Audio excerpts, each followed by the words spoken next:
Dear students, मेरा नाम चंदन कुमार सिंह है।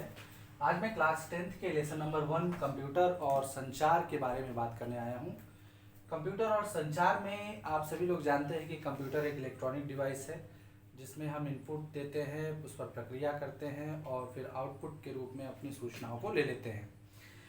तो कंप्यूटर के अंतर्गत संचार एक ऐसी व्यवस्था है जिसमें हम किसी भी डाटा को, किसी भी इंफॉर्मेशन को एक कंप्यूटर से दूसरे कंप्यूटर में पहुंचाने का कार्य करते हैं। एक जगह से डेटा को किसी दूसरी जगह पे पहुंचाने का काम करते हैं। इसे हम लोग संचार कहते हैं। क्या कहते हैं? संचार कहते हैं। अब हम बात करते हैं सूचना संचरण अर्थात टेलीकम्युनिकेशन की। टेलीकम्युनिकेशन क्या होता है? टेलीकम्युनिकेशन एक ऐसी सुविधा है जिसमें हम डाटा को कंप्यूटर के एक सिरे से दूसरे सिरे तक किसी माध्यम के द्वारा भेजते हैं और इस माध्यम में हम ये ज़रूर देखते हैं कि जब भी कंप्यूटर में डाटा एक जगह से दूसरी जगह जाता है तो पहुंचने के बाद, रिसीवर तक पहुंचने के बाद डाटा का मूल स्वरूप सही है कि नहीं है। अर्थात उसकी मान लीजिए आवाज़, उसकी चलचित्र की दुनिया, ये सारी चीज़ें सही हैं अथवा नहीं, ये सारी चीज़ें देखने का कार्य करता है टेलीकम्युनिकेशन।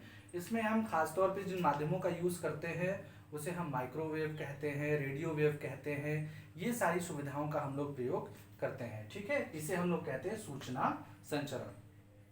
सूचना संचरण के अंतर्गत 3 चीज़ें मूलभूत इकाई होती हैं इसकी। कौन कौन सी? ऑडियो कम्युनिकेशन, वीडियो कम्युनिकेशन और डेटा कम्युनिकेशन। ये क्या होती है?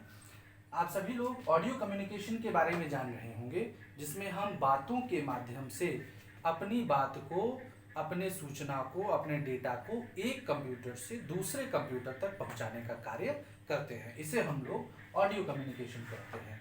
वीडियो कम्युनिकेशन क्या होता है? जब हम किसी चलचित्र की सहायता से अर्थात वीडियो की सहायता से अपनी बात को किसी एक कंप्यूटर से दूसरे कंप्यूटर, चाहे वो जितनी भी दूरी पर रखा हो, वहां तक पहुंचाने की जो प्रक्रिया करते हैं उसे हम लोग वीडियो कम्युनिकेशन कहते हैं। डेटा कम्युनिकेशन क्या होता है?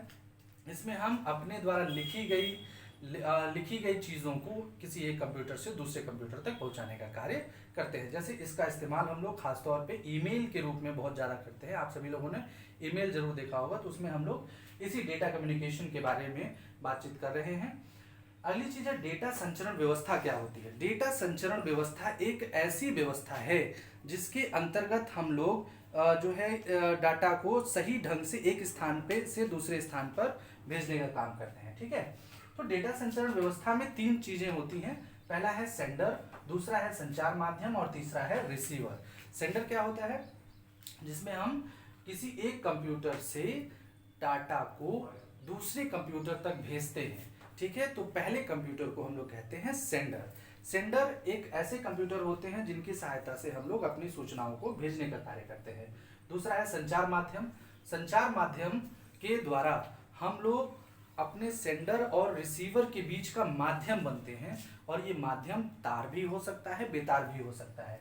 तार माध्यम और बेतार माध्यम का अर्थात तार माध्यम में आप लोगों ने coaxial cable, fibre optic cable, twisted pair cable का नाम सुना होगा, तो ये हम लोग कहते हैं तार माध्यम। बेतार माध्यम जैसे सैटेलाइट, रेडियो वेव, माइक्रोवेव का नाम आपने सुना होगा, ये सारी चीजें आपकी बेतार माध्यम होती हैं। रिसीवर क्या होता है?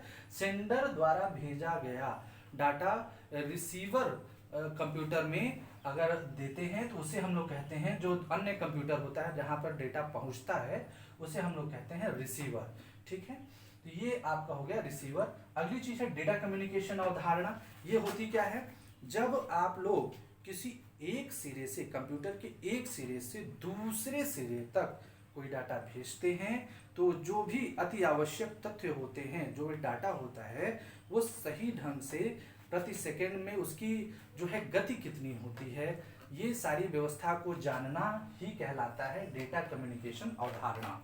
ठीक है, डेटा कम्युनिकेशन अवधारणा में खासतौर पे डेटा ट्रांसमिशन लाइन और डेटा ट्रांसमिशन गति के बारे में हम बात करते हैं। डेटा ट्रांसमिशन लाइन ये ऐसी लाइनें होती हैं जिनकी सहायता से हम लोग विभिन्न प्रकार के टर्मिनल अर्थात कंप्यूटर पर किसी भी लाइन को जो है सही ढंग से कार्य कराने का काम करते हैं।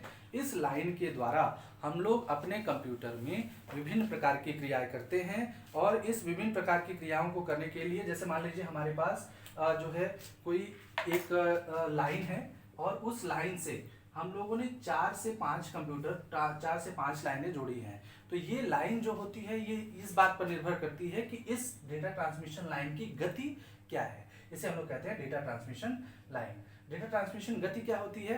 डेटा ट्रांसमिशन गति एक ऐसी चीज होती है जो कि उसके बैंडविड्थ पे निर्भर करती है, अर्थात बैंडविड्थ का मतलब होता है तीव्रता।